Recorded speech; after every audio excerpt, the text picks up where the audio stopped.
Bonjour chers amis, c'est Cyril de Lille. Aujourd'hui pour cette longue vidéo, je vais tâcher de répondre à la question suivante. Comment concilier le Seigneur guerrier et dominant de l'Ancien Testament et le message du Christ dans le Nouveau Testament? Et oui, car il y a une apparente contradiction. D'abord, voici un exemple de la façon dont est présenté le Père, Dieu le Père, Yahvé, dans l'Ancien Testament. Je suis dans le 2e livre de Samuel au chapitre 22. Donc je lis différents passages du chapitre. La terre titube et tremble, les fondements du ciel frémissent, secoués par l'explosion de sa colère. On parle bien de Dieu, donc la colère de Dieu. Un Dieu donc qui se met en colère. Une fumée sort de ses narines, de sa bouche, un feu qui dévore, une gerbe de charbon embrasé. Plus loin, le Seigneur tonne du haut du ciel, le Très-Haut fait entendre sa voix. De tous côtés, il tire des flèches, il décoche un éclair, il répand la terreur. Alors le fond de la mer se découvrit. Les assises du monde apparurent sous la voix menaçante du Seigneur, au souffle qu'exhalait sa colère. Voilà un autre exemple d'un Dieu qui est montré comme terrifiant. Plus loin, toujours dans le même chapitre, « Tu es fidèle envers l'homme fidèle, sans reproche avec l'homme sans reproche. Envers qui est loyal, tu ruses avec le pervers. Tu sauves le peuple des humbles, les regards hautains, tu les rabaisses. Toi, Seigneur, tu es ma lampe, le Seigneur éclaire mes ténèbres. » Etc.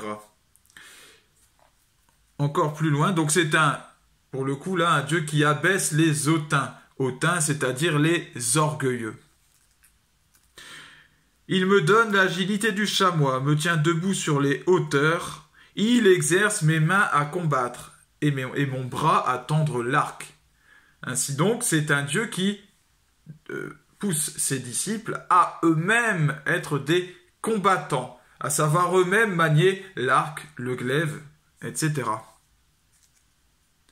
Je poursuis mes ennemis, je les détruis. Je ne reviens qu'après leur défaite. Là, c'est le disciple de Dieu qui parle. Je les ai achevés, brisés. Ils ne se relèveront pas. Ils sont tombés. Les voilà sous mes pieds. Un Dieu vraiment dominateur et qui veut des fidèles dominateurs. Pour le combat, tu m'emplis de vaillance. Devant moi, tu fais plier mes agresseurs. Tu me livres des ennemis en déroute. J'anéantis mes adversaires. Vraiment, il n'y a même pas de concurrence. Ils appellent, pas de sauveur. Le Seigneur, pas de réponse. J'en fais de la poussière, comme la boue des rues. Je les écrase et les piétine. Encore un peu plus loin, des fils d'étrangers se soumettent au premier mot, ils m'obéissent. Donc un Dieu qui soumet les étrangers et leurs fils. Ces fils d'étrangers capitulent, quittant leur bastion, ils seront capturés. Mais ce chapitre finit quasiment à la fin de ce chapitre, il y a un verset qui dit « Tu me fais échapper à mes ennemis et tu me fais triompher de l'agresseur. Tu m'arraches à la violence de l'homme. » Autrement dit, la violence de l'homme, là, est condamnée. Alors déjà, juste dans l'Ancien Testament lui-même, il y a quand même un discours qui semble ambivalent. Bon. Une fois que nous avons cette image de Dieu le Père, nous pouvons aller voir du côté du Nouveau Testament. Et que voyons-nous dans le Nouveau Testament? La figure évidemment de Jésus-Christ, Dieu le Fils. Jésus, lui, qui n'est pas un Dieu guerrier, dominateur, parfois effrayant ou impitoyable comme le Père de l'Ancien Testament peut être présenté, mais qui, lui, nous montre qu'il est proche des petits, qui guérit les lépreux, qui mange avec les pécheurs pour les convertir, qui annonce qu'aimer son prochain comme soi-même est la règle suprême, qui appelle Pierre à ranger son épée au fourreau, qui se laisse gifler, maltraiter, crucifié, sans même protester. qui explique aux apôtres que celui qui voudra être parmi eux le plus grand sera celui qui se fera le plus petit, le serviteur de tous. Alors, quelle opposition, quelle apparente opposition incroyable entre le Père et le Fils. Alors, première chose, nous pourrions nous dire, mais peut-être que, en fait, le Dieu de l'Ancien Testament n'est pas le Dieu présenté dans le Nouveau Testament, c'est un autre Dieu. Eh bien ça, c'est une pensée qui s'est même développée à une période de l'Église catholique, qui a donné une hérésie, dont le nom m'échappe. Si vous voulez savoir, vous pourrez faire vos recherches. Eh bien, l'Église a tranché. C'est faux, c'est impossible. Jésus dit lui-même que lui et le Père sont un. Il dit aussi qu'ils ont une seule et même volonté. Il dit « Je suis venu accomplir la volonté de mon Père, non pas la mienne ». Donc, lui et le Père ne sont qu'un. Autrement dit, lui et Yahvé de l'Ancien Testament ne sont qu'un et ont une seule volonté. Alors, comment comprendre? La réponse, la voici. Jésus, dans le Nouveau Testament, est venu manifester, montrer ce que le Père Yahvé attendait vraiment des hommes. Et il a permis d'éclairer, en fait, les paroles qui sont dans l'Ancien Testament et qui parlent de Dieu et de ce qu'il attend des hommes. Il a donné une lumière nouvelle. Avant la venue de Jésus, les hommes étaient trop barbares, et trop épais spirituellement pour recevoir le témoignage suprême de Jésus-Christ. Si Jésus était venu, si Dieu s'était fait homme en Jésus à l'époque de l'Ancien Testament, à l'époque du deuxième livre de Samuel, de David, du roi David, les hommes l'auraient méprisé parce qu'ils n'auraient pas été touchés par ce témoignage d'amour. Ils ne l'auraient même pas reconnu probablement fils de Dieu. C'est pour ça que Dieu a été pédagogue. Il l'est toujours avec les hommes. Il s'est adapté à l'homme pour le faire passer d'un diamant brut, épais, et le tailler finement pour le faire arriver à la fin au Christ lui-même et à la ressemblance avec le Fils, avec Jésus-Christ. Dieu s'adapte à son peuple. Dieu nous fait évoluer progressivement. Et d'ailleurs, depuis Jésus, il continue de nous affiner et de nous rendre, de nous sensibiliser à la Vierge Marie, à son modèle. Autant voulu, Jésus est venu accomplir parfaitement la volonté du Père.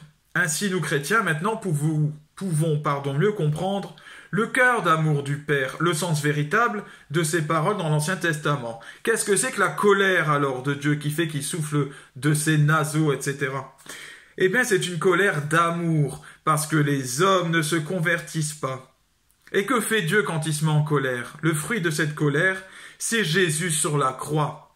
Oui, un homme a été massacré par la colère de Dieu, mais cet homme, c'était lui, qui est venu dans la chair. Et comme il veut que tous les hommes soient sauvés, eh bien, il a donné le témoignage suprême de ce que c'est que l'amour de Dieu. Il se donne lui-même sur une croix. Et il subit l'injustice pour nous sauver et pour nous montrer jusqu'où il faut aller pour aimer les autres, jusqu'à donner sa vie. Quelle est son arme? On parle d'un arc, on parle d'un glaive, de choses qui sont tirées sur l'ennemi. C'est la parole de vérité. La vérité, non pas sa petite vérité à soi, la vérité du monde, mais la vérité transcendante avec un grand V.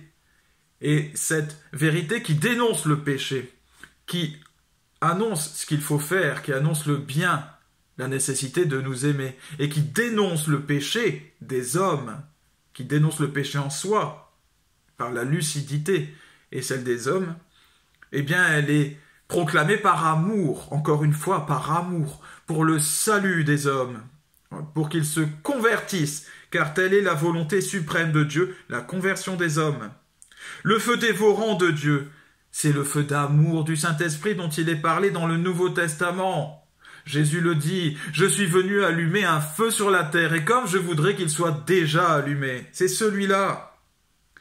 Oui, Dieu abaisse les gens hautains, les orgueilleux, pour les sauver de l'enfer éternel, pour leur donner le paradis, pour leur conversion parce qu'il les aime, parce qu'avec l'orgueil, on ne va pas au ciel, on se damne, on choisit l'enfer.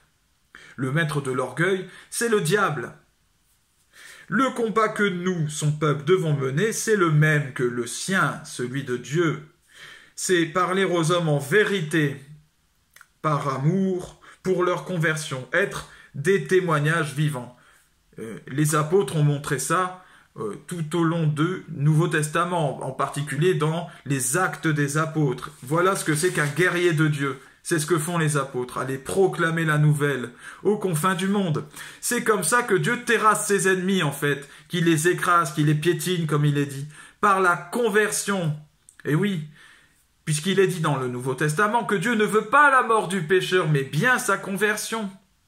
La mort que Dieu désire en nous, c'est notre mort intérieure, la mort à notre orgueil, la mort à notre amour propre démesuré.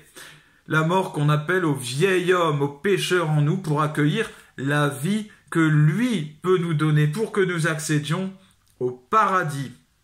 C'est comme ça donc que Dieu extermine ses ennemis, puisque lorsque nous sommes convertis, le pécheur en nous, celui qui obéit au diable, est tué et détruit, pour faire place à celui qui a choisi le Seigneur Dieu. Ainsi, il annule le pouvoir du diable, il terrasse son adversaire. Dieu et ses serviteurs broient l'orgueil, l'écrasent. Et là, on retrouve les termes que j'ai cités dans l'Ancien Testament. Et il y en a encore plein d'autres, bien sûr, qu'on peut trouver. Dieu nous soumet des étrangers, oui, par la conversion. Et c'est ça qu'il désire. Non pas par le rapport de force, même si ça s'est fait dans l'Ancien Testament. L'histoire du peuple juif est truffée de ces rapports de force. Mais ce n'est pas ce qui plaît à Dieu. Dieu les a poussé à certains moments parce que l'homme ne savait pas faire autrement et qu'encore une fois il s'est adapté, mais c'était pour parfaire l'homme. C'est ainsi par exemple que Dieu a permis d'abord la polygamie avant de dire, eh bien maintenant c'est la monogamie, c'est-à-dire tu te maries à un homme, une femme et tu lui restes fidèle tout le temps. Parce qu'il y a eu une évolution et à un moment l'homme était suffisamment adulte dans son développement suffisamment mature pour évoluer dans l'ultime étape.